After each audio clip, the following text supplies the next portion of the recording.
अगर आपने कोरोना कवच के तौर पर कोविशील्ड वैक्सीन ली है तो ये रिपोर्ट जरूर गौर से देखिएगा और ध्यान से समझिएगा। दरअसल एस्ट्राजेनेका की वैक्सीन लेने वालों पर एक स्टडी की गई है और इस स्टडी में सामने आया कि एस्ट्राजेनेका की वैक्सीन, जिसे भारत में कोविशील्ड कहा जाता है, उनके अंदर एक रेयर न्यूरोलॉजिकल बीमारी सामने आई है। क्या है ये बीमारी और कैसे वैक्सीन की वजह से इस बीमारी के लक्षण सामने आ रहे हैं, ये रिपोर्ट सावधानी से देखें।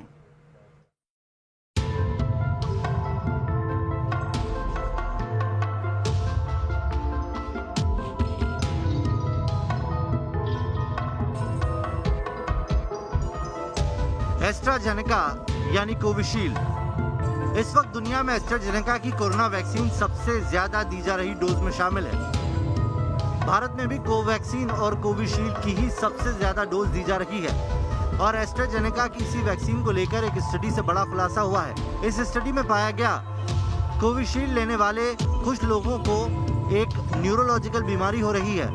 भारत और ब्रिटेन दोनों ही देशों में एस्ट्राजेनेका लेने वालों को ये बीमारी सामने आई है। भारत में वैक्सीन के बाद बीमारी के 7 केस सामने आए हैं तो ब्रिटेन में 4। स्टडी की माने तो एस्ट्राजेनेका की वैक्सीन लेने वालों को जो नर्वस प्रॉब्लम हो रही है उसका नाम है ग्लेन-बार सिंड्रोम।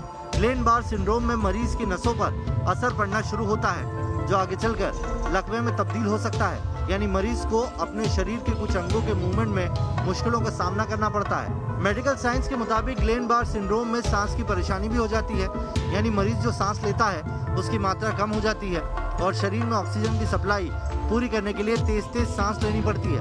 भारत और ब्रिटेन में एस्ट्राजेनेका की डोज लेने वालों को जो रिसर्च की गई उसमें यह भी कहा गया है कि जिन लोगों को ग्लेन-बार सिंड्रोम हुआ उन्हें फेशियल वीकनेस का भी एहसास हुआ। फेशियल वीकनेस को आप कुछ इस तरह से समझ सकते हैं कि चेहरे के अलग अलग हिस्से यानी माथे, गाल या जबड़े में दर्द या फिर उनके मूवमेंट में तकलीफ का सामना करना पड़ता है। स्टडी के मुताबिक जिन भारत और ब्रिटेन के इलाकों में ग्लेन-बार सिंड्रोम के मरीज मिले उनकी तादाद आमतौर पर सामने आने वाले मरीजों से तकरीबन 10 गुना ज्यादा है। भारत में केरल में जीबीएस के 7 केस मिले हैं तो ब्रिटेन के नॉटिंघम में 4 केस मिले हैं। इन दोनों क्षेत्रों में पहले जीबीएस के मरीज काफी कम सामने आते रहे हैं। हालांकि स्टडी में ये नहीं बताया गया कि सिम्टम्स कोरोना के बाद वैक्सीन लेने वालों में सामने आए या फिर पूरी तरह नेगेटिव रहे लोगों में।